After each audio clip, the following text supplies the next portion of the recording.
Hello, everybody, and welcome back to the Alopecia Angel podcast. Today, we are going to be talking about the top 5 industry sectors or jobs that create the most hair loss. This is pretty important because potentially you are in this job, or maybe you're just coming out, or maybe you're looking to transition out of it because of your workplace or industry that you're in. The thing with hair loss is that a lot of people just say, oh, it's just stress. It's just this. It's just that. When in reality, it's much more than just one thing. It's much more than just stress. It's much more than just what's happening the here and the now. If we have hair loss, it's because all the ingredients that create hair growth, just as the fact that it creates hair loss, have been combined in a certain way. Almost like how a hurricane forms, how a tsunami forms. This is how I view hair loss. It doesn't come from nothing. It comes from many factors. And your job or workplace, your boss, your coworkers can also influence this as well.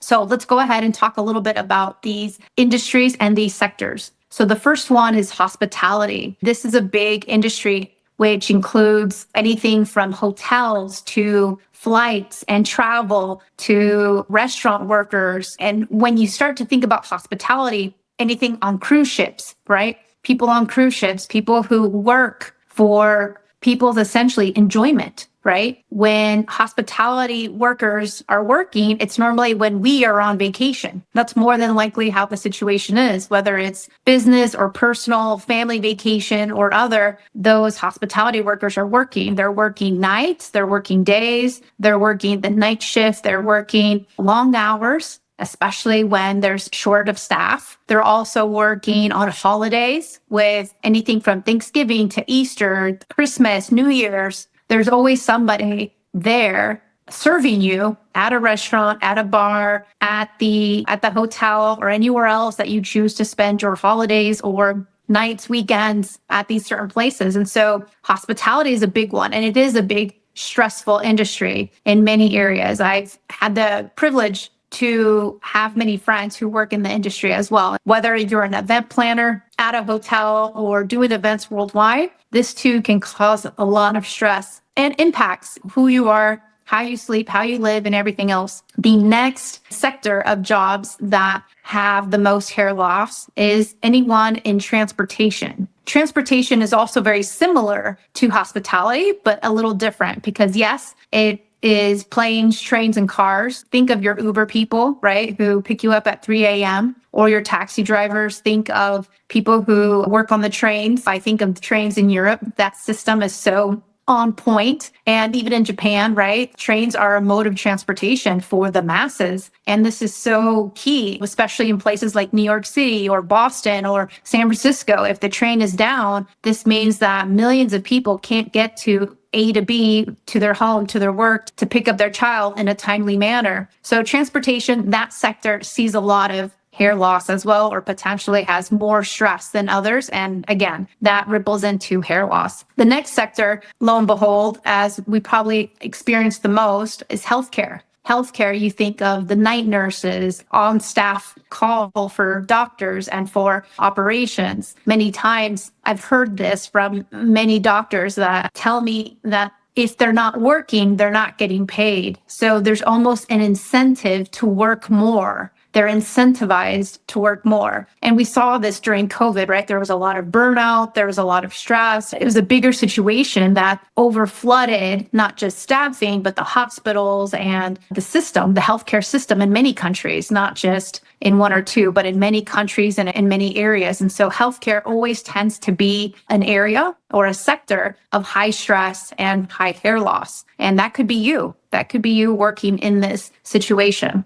The next sector is real estate. In real estate, I would probably presume that it's because of the highs and lows of the market, whether people are buying or not buying, whether the economy is stagnant or what's happening with interest rates or what have you. And so real estate is a roller coaster. You have good years, you have bad years, and then you tend to see where everyone goes in charging full force into real estate, getting their license, and then they pull back and then they go into whatever they were doing before then. And so this can also create a lot of stress and uncertainty, right? If you have this type of job, potentially. Public administration, the survey and the report and the study that I was reading about didn't mention or expand upon public administration, but this could be potentially governmental offices or maybe people in just very high level positions, executives, potentially CEOs of this nature, because of course there's a lot of things riding on you and a lot of decisions to be made, and the course and the trajectory of the companies and the organization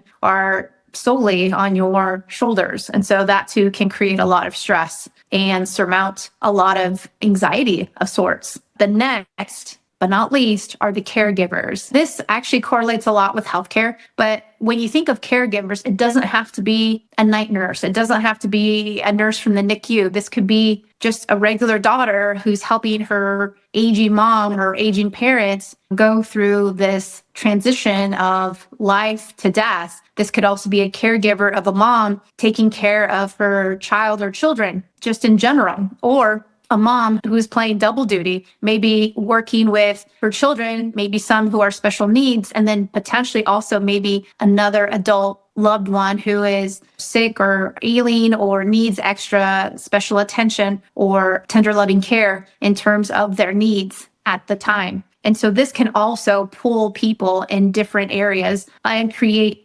added stress, because it's not just, let's say, working or even being, let's say, a stay-at-home parent, but this is also the responsibility of helping loved ones, children, aging parents, etc., to that next phase of life. And that too creates a lot of stress and also worry and concern. So what to do? My personal thoughts on industries, on work that causes stress, is to see what other options you have. Maybe you can transition into another sector. Maybe you can take a different type of position within the same industry, which is less stressful. Potentially, you can evaluate your current organization, see how they stack up with other organizations or other competitors, and see if maybe there's better benefits or more mindfulness, health and wellness options within these other organizations. The other thing too is to revamp and restart from zero. And many times having a fresh start is also a wonderful way of doing things. I know a lot of people who have, let's say, switched careers and industries just by going back to school, potentially getting another degree, or even learning a new skill set, or having that skill set translate into a new industry or into a new way of working. And so a lot of times having these ideas and really pinpointing where the stressors are coming from helps, because this way we can start giving these stressors some solutions. Because if you stay in the same environment, that's not going to take you to that next level. That's not going to help your current situation if you are experiencing hair loss from your job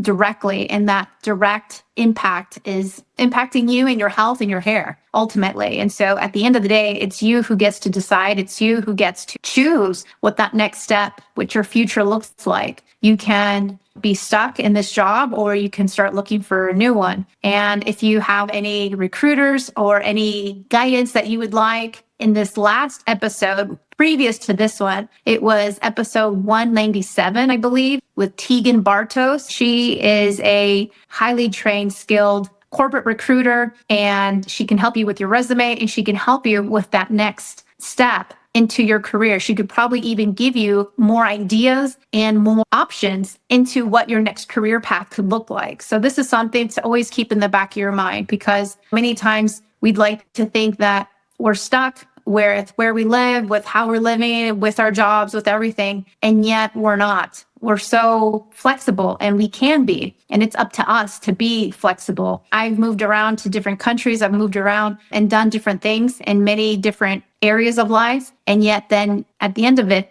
I get to choose how I want to show up in the world, and so do you. And this also impacts your health. It gives you choice, freedom, fulfillment, and it also allows you to reduce and eliminate that extra added stress that potentially you are experiencing with your job or your career. So something to think about, because different stages of life call for different careers, positions, and even maybe a step away from the workforce just ever so slightly until we're ready to come back. And again, something to think about. If you need extra resources, I highly recommend Tegan Bartos, who was on the podcast with me last week. Thank you so much. Subscribe to our YouTube channel, to Apple Podcasts, to Spotify, or wherever you listen to podcasts. Please rate and review. And I look forward to talking to you next week. Thanks so much. Take care. Thank you for listening to the Alopecia Angel podcast, a positive light in healing alopecia. You can do this and we can help. Spread the word that reversing alopecia is possible by telling your friends and family.